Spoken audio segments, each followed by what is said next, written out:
I'm just going to, this whole thing came about because we did some things at school, and the kids would say, I didn't know. And there were some things we thought they knew. I guess as adults we take for granted that they had no idea. So I'm just going to walk through some things that we've done. The second generation of some of these activities is happening right now as we speak.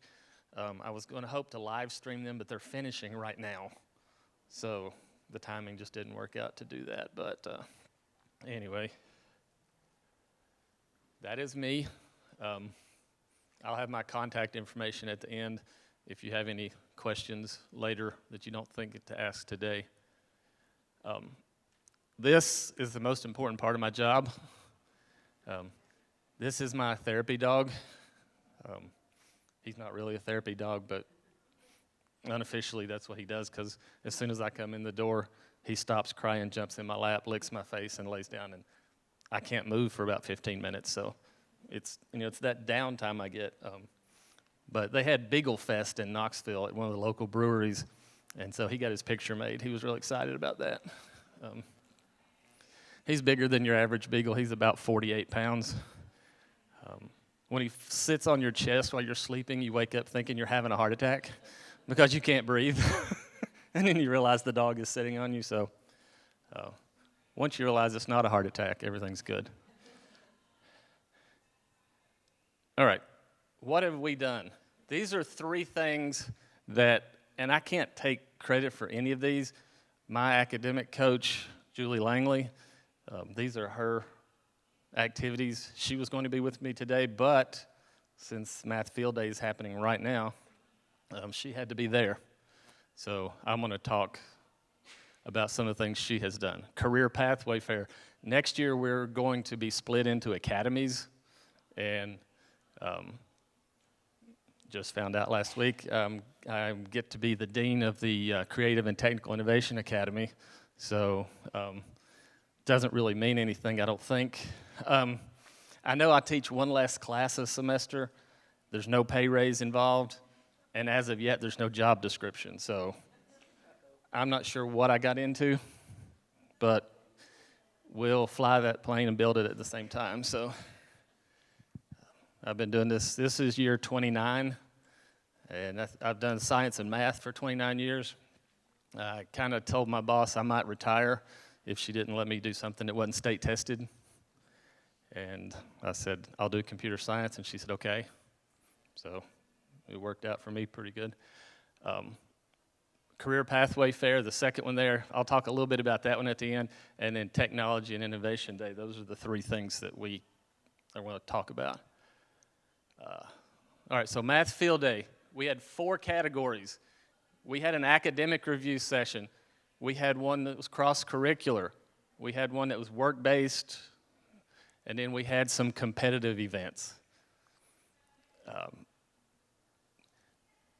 As you might expect, the competitive events were the ones that the kids liked the most, just because some of them involve some athletic type things. So, but we still got them thinking a little bit about math and things like that. So they had punch cards. So we had to have some accountability, because for our freshmen, this counted as since they were state tested, this counted as their final that wasn't the state test.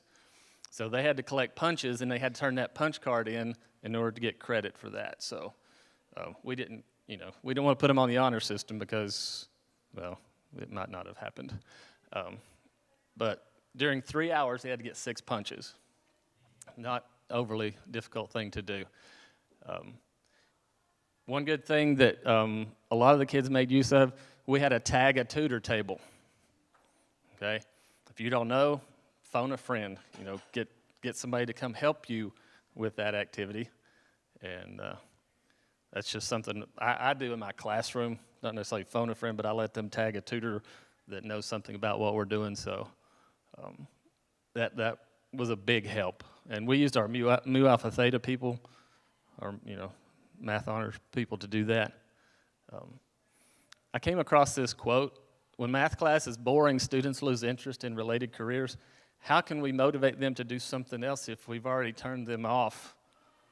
So this is one way we make math somewhat exciting, or at least engaging. All right, this one they loved, okay? Social media challenge. Have them tweeting and all sorts of things about different things that are going on. One of the things I'll let my kids do this in class. I'll let them tweet about something that we're doing because they don't want to use their phone as much if they're doing it for academics. So then they don't want to do it when they're off topic. So it's just a little thing that works for me. But this is, selfies, trying to grab a group of 30 people. You can do whatever there, be creative. But that's just a few things that we tried. The reciting the infinite digits of pi, we had one kid that, I don't know, he must have had an eidetic memory or something because he was like way. We had to go back and look to make sure he was right.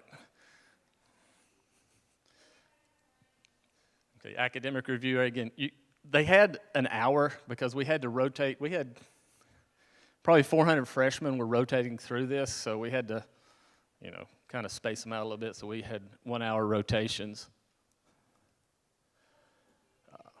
And some of these were just games, but notice that the first one, you're guessing a mystery algebra vocabulary word. Then we had the dunk tank. We had our soccer coach. He's a pretty new teacher. We had him sitting in the dunk tank, and kids were kicking soccer balls after they had solved the problems to see how many kicks they got. And we also, for some of our non-kickers, we brought out some footballs, and they were able to throw footballs and to try to dunk him too as well. So we've all got that one person at school that's going to volunteer to be in the dunk tank. So sometimes we have more than one. Slope puzzles, the systems of equations candy store. Kids didn't realize that was systems of equations when they were doing it, but then, they did figure out how to buy the most candy with the money they had. The ring toss there, the kids thought, oh, this is just like the one at the fair. Yeah, it is, but it wasn't rigged. Connect Four and the escape room was probably one of the more, it had a lot more participation than some of the others did. These kids just got into that. Even if it did say graphing quadratics on it, they still got into it.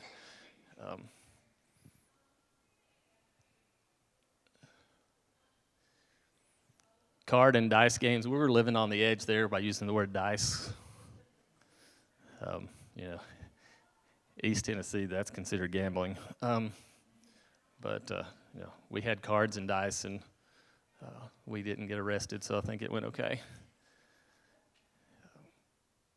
Notice, the one thing I want to point out about number 10, the grocery game, if you try to do something like this, involve your local stakeholders, your community members, and we'll talk about some more in just a minute.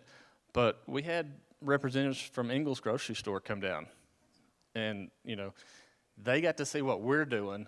They got to see how they could help us do some other things, and they didn't just the only interaction they had before this was going, really, these kids are sending us to work? Now they know what we're dealing with full time, so they have a little bit better idea what's going on there. And it was great for them, and it was great for the kids to see them out in the community. Hole in One, our golf coach did this one. The scavenger hunt, anytime they get to use their phones to take pictures, they're going to be into that. One of our geometry teachers set that up.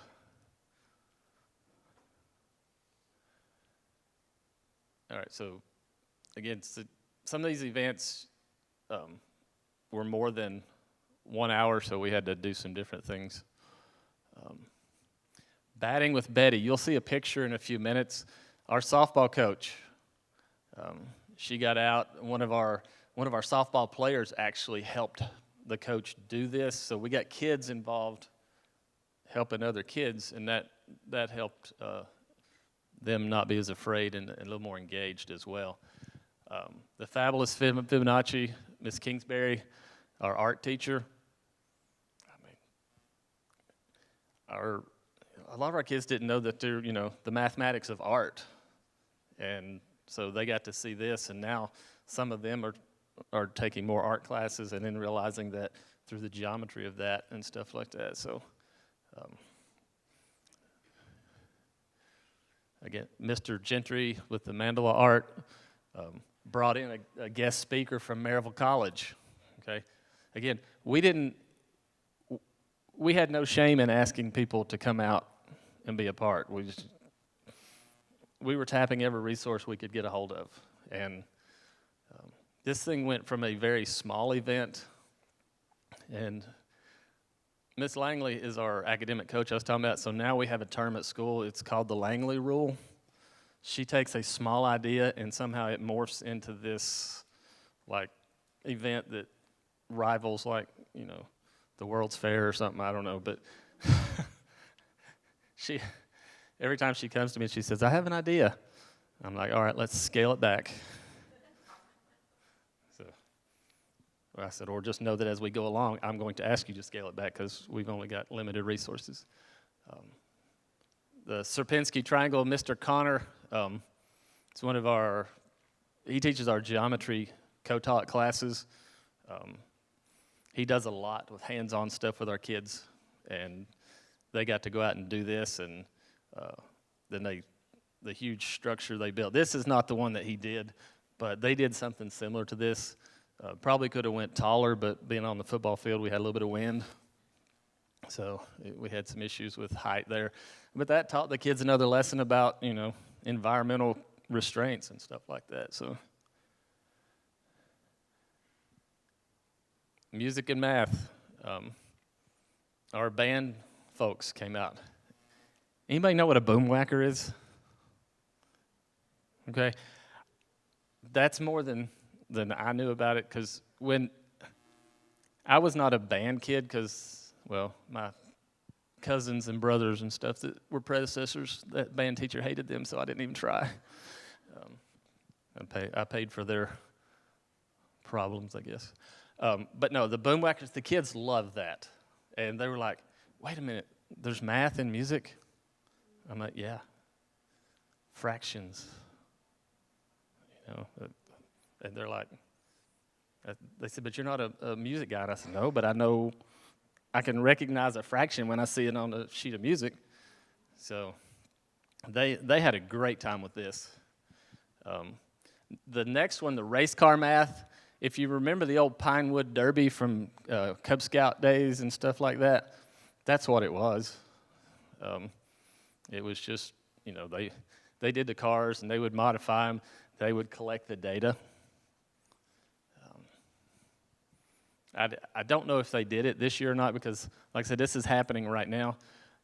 But I had tried to get them to not only collect that data from the racing, but actually do something with it and show the kids, some different things. But I don't know.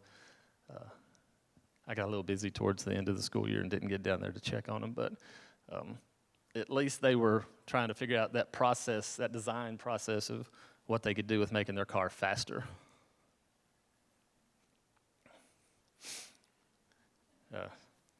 Teamwork, come to the dork side. That was our ROTC folks that did that. And you would have to know, we have a colonel who's, to tell you a little bit about him, he's a professional barbershop quartet singer type. He's got that outgoing personality, and so he did this, and it was fabulous. The kids really enjoyed engaging with him. We had a history teacher doing the Rhine Papyrus.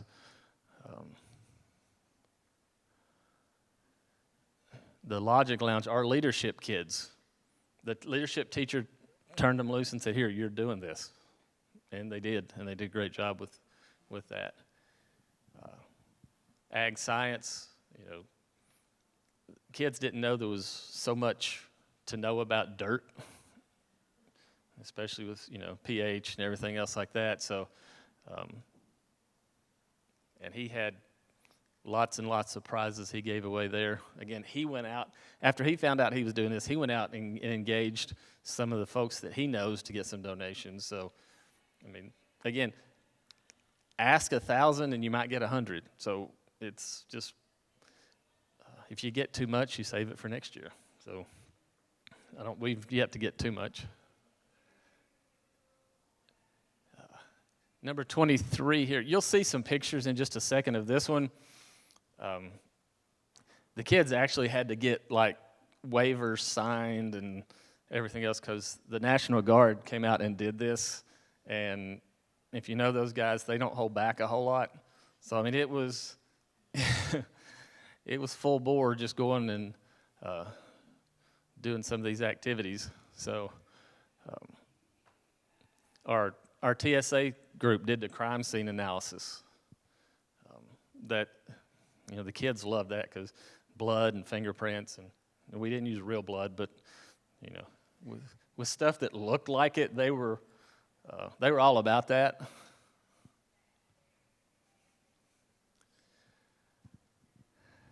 Number 25, we have the best culinary arts teacher probably in the world. Jake is going to be in my academy next year, so I hope to be doing a lot of taste testing. But he took the kids and they did some recipes and different things, talking about calculating surface area and area of circular pans and how much batter do you need to put in that cake and things like that. Where, as a math teacher, I would tell the kids stuff like that, but it didn't really click with them until he actually had them do it.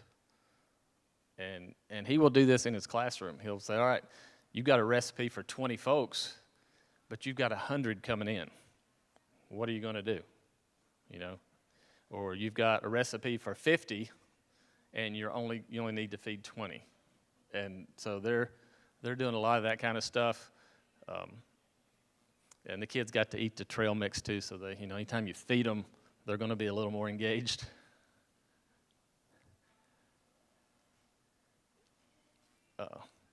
Cosmetology and physics, hair color corrections.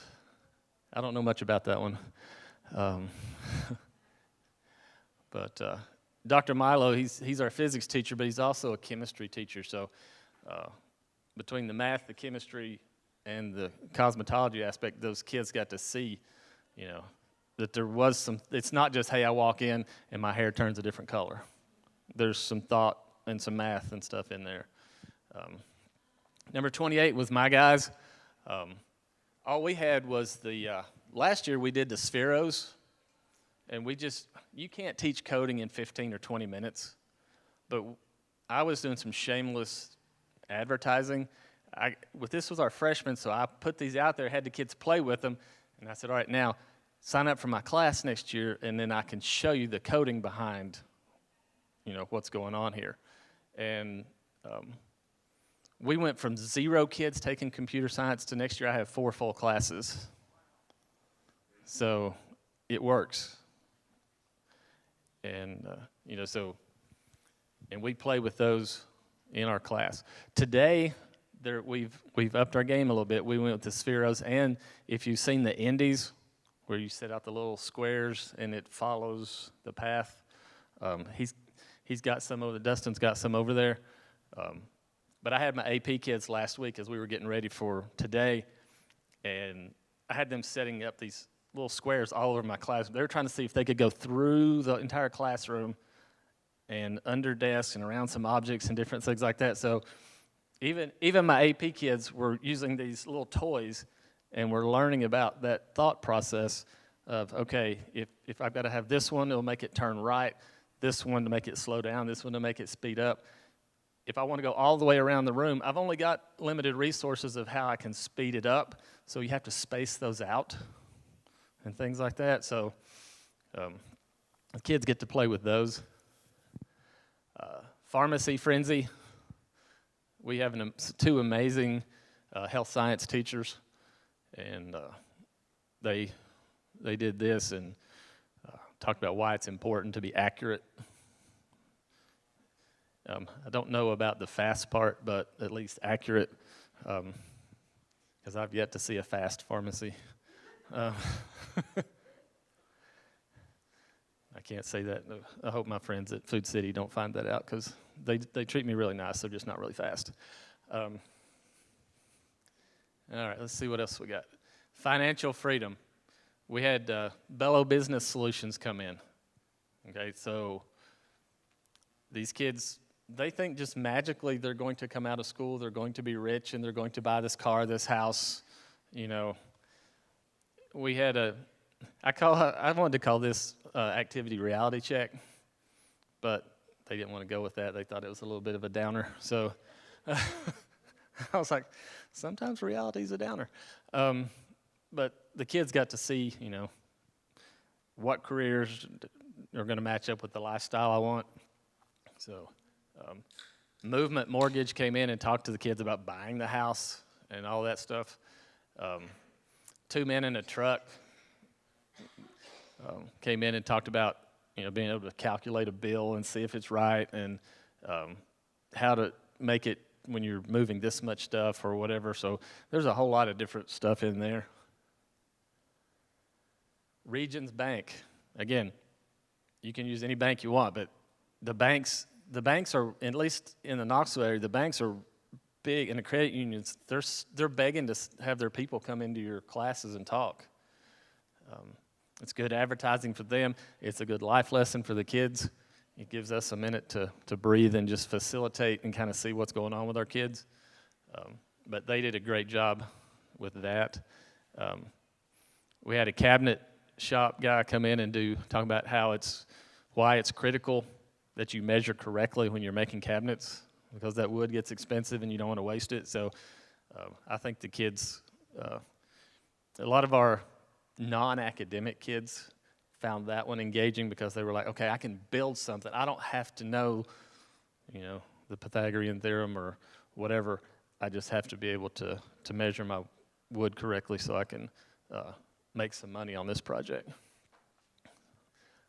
Law and Order, we had, you know, Elder Law Firm came in and talked about had our kids do equations and different things for low-income families in need. Holston Hills Country Club, okay, again, they had a card game. The part the kids didn't like was it said no calculators allowed. They had to put their phones away. They actually had to do some math.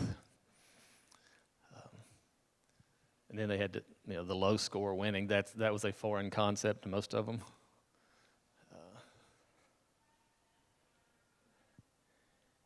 All right, power relay. Again, that was one of our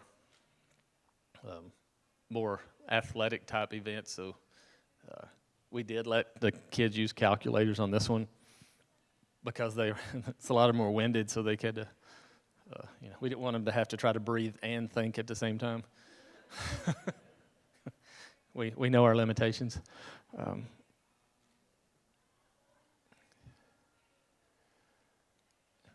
Leapfrog. This was one of the funniest ones because, you know, it's the same reason people watch NASCAR for the crashes.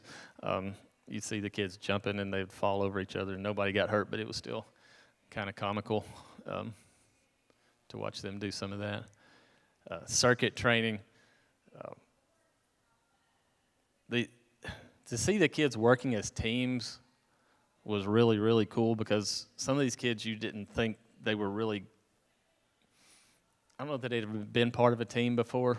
And so to work with other folks in an activity like this, I think that gave them that little boost of confidence and hopefully helped them as we went through this school year.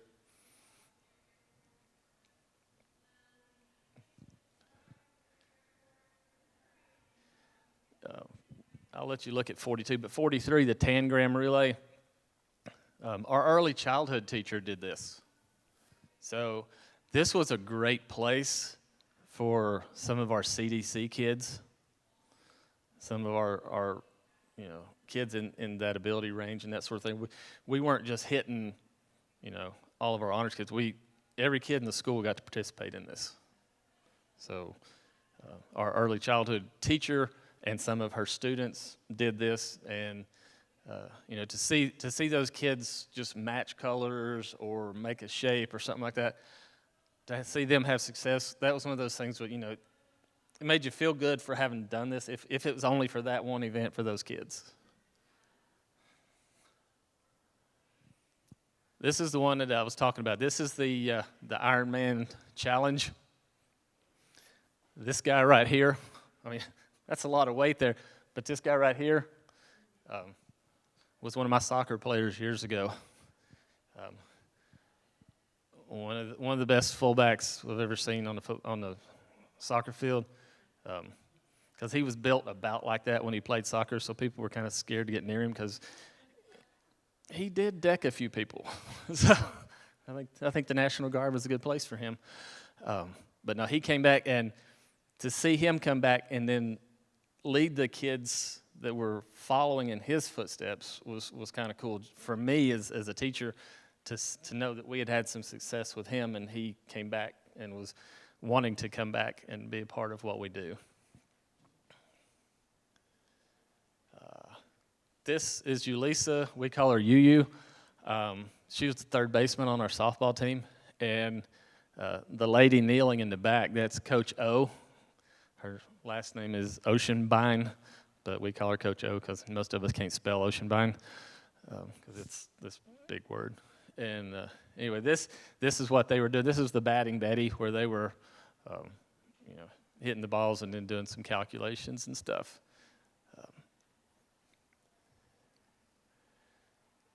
And this was a quote from Julie. Primarily student-facilitated activities makes it a lot nicer. The kids are sometimes more approachable than a teacher that you don't know, even more approachable than a teacher that you do know.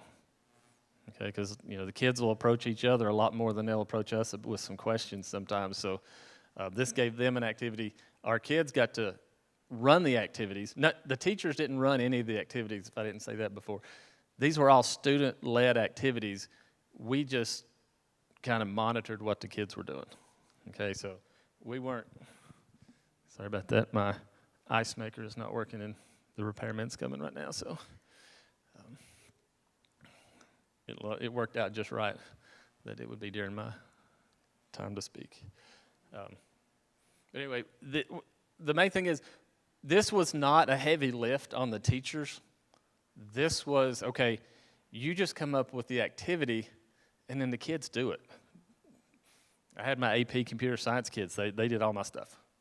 All I did was check out the materials, get them to them, and then I said, all right, go with it. I said, I don't even care what you do. You do the activity. You design it. You do it. I'll be there if you need batteries or electricity or, you know, whatever.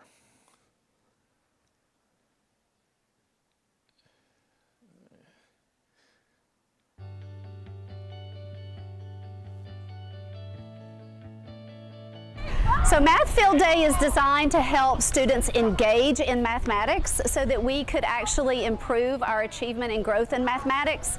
The problem is that kind of the model of sit and get, it doesn't, while it may be necessary at times, it really doesn't work all the time. So we wanted to come up with something where students were actually doing math in a way that would be interesting to them.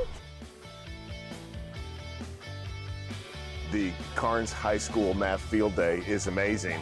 I didn't really know what it was all about, came out and saw what's going on. They have all these different exhibits and games and vendors here and businesses. And what it really illustrates is the applicability of math and physics, geometry, algebra, all those things to not only everyday life, but also how you can use those in a career and how it really, we use them every day even when we don't think about it. So I think it's important to show young people that what you learn in the classroom is not just for the classroom.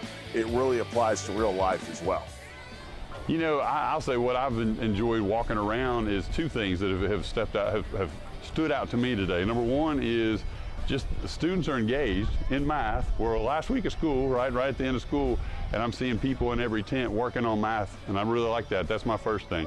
The second reason I think it's really important is I'm seeing students and teachers make connections to where they're going to use math. Like there's a lot of career opportunities and a lot of different kind of games and problem solving, and I think it's helping everybody see that math's important, not just to solve math problems, but how it can actually apply to their life. My favorite part, probably the math field day, would be the weightlifting at the army table. I mean, you just show your strength, and it was really fun doing it.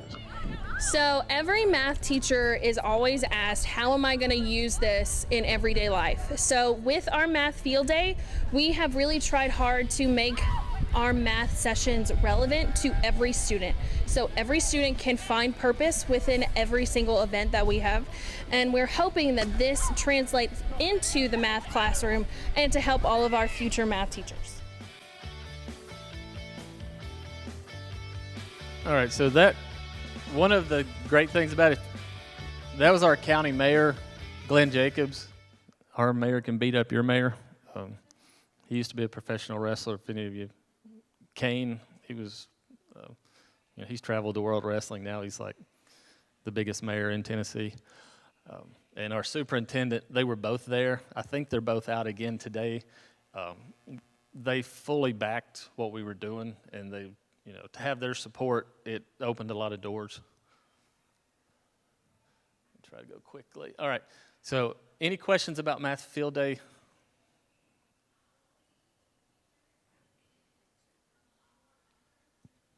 Yes? I might have misunderstood you. You said that it was student-led, the students did it? Your students did the Yes. booths? So Yes. then how did they participate? Were they always at a booth? Did they ever get break and then go to others? Okay, so as far as how these were upperclassmen that ran the booths for the ninth graders. Yeah, good question. And it wasn't only ninth graders there, because I taught 2 Algebra 2 sections, so I had some juniors and seniors that were taking part as well, but they got to participate because I couldn't be in there teaching and out at field day at the same time, so they got to take part in some activities as well. Other questions? I'll be around for a while if you can think of anything. All right, so let's quickly, I know we're quickly running out of time. Career Pathway Fair. Okay, so again, as I said earlier, we're splitting into academies next year. I'm doing the Creative and Technical Innovation Academy. So we're gonna have, these kids had to they had no idea what pathways we had. So we had to kind of show them what was out there. We brought in exhibitors. Like I said, there was 84 exhibitors. We filled a front gym, the back gym, and we had it where they could walk through, kind of like upstairs, and they would walk through and meet with people. And we had everything from the FBI, the TBI, banks. We had a machine shop come in and talk about how a lot of their machines are computer based and that sort of thing. So we had we have a place in Knoxville called the Cutting Edge Cooking School. Chef John came out and talked to our kids about some of the jobs that by participating in our culinary arts program they could go to work and with him and all that. Again, we had our students were using we call them Academy Ambassadors now, but we had some of our kids would come out and they would do the talking. I didn't do the talking, okay? These were the things we told them to be ready to talk about. What do you do in class? Well, I take this class. What'd you get out of this class? Okay? So that's just some of and then they could field other questions, but this is the basic stuff we wanted them to be able to present to our younger students. Just some demographics about us. The 1,400 students, well, that's an old number. It's like 1,675 now. And they're wedging, housing projects and stuff like that, subdivisions in about where they can, so it's getting pretty big. 37, our free lunch, it says 37. I know we're in the 40s now, so, this is not, an affluent, just everybody, we have a broad range that we're dealing with here. Freshman Academy, I try not to deal with them. this is how we divide up our into our academies. So they allowed each school to come up with their own name, so this is the way that our administration decided to divvy this out and name them. Technology and Innovation Day. How many of you guys participated in the hour code? Anybody? Okay. That's where we plugged this in, because we had classrooms where they would go and engage in the hour code.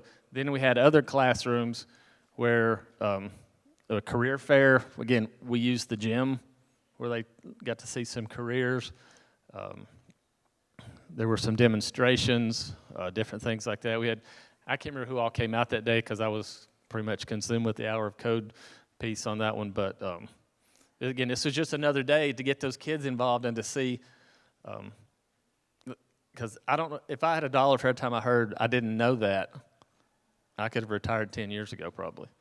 But they said, now that I know, I think I want to do that.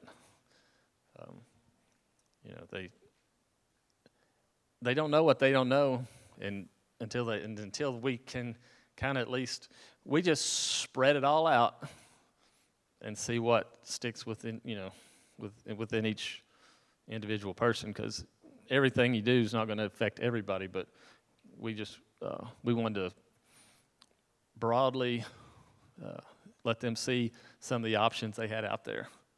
Especially, and we did the Technology and Innovation Day and the Career Day before registration. So we got those in early so that the kids could see what was, you know, what they needed to be signing up for the next year. All right, so I saw this and I thought, I'm going to put that in there because I like that. Because some people think technology, we're going to turn technology loose in the classroom and it's all going to be great and it's going to run itself. And no, putting technology in the classroom just starts the journey. That's me. That is my real cell phone number. If you text or call, identify yourself, because I generally don't answer until someone identifies themselves. But if you'd rather email or whatever, that's good too. I would have put my social media stuff out there, but unless you like the Braves, the Vols, or something at Karns High Athletics, I really don't put a whole lot out there. And all right, again, if nobody else has said it, and I know they have, thanks for what you guys do for kids. I know we don't hear that enough, and we're in this thing together, so anything we can do to help each other. And then the physics teacher in me had to put that other one up there. I said, "You really gonna put that in?" And I'm like, "Yep, I am." All right. Have we got any time? 1 minute. Do we have any questions in the chat? All right. Anything? Is there a way to look at your slide presentation? It should. It should. In the app or on the computer when you sign in with the WebEx event, it will be in the library button, and you'll be able to access any of the recordings, and each recording will have the presentation. Okay. All right. And again, if you have any other questions, I'll be around till about 2:30 somewhere. So, thank you.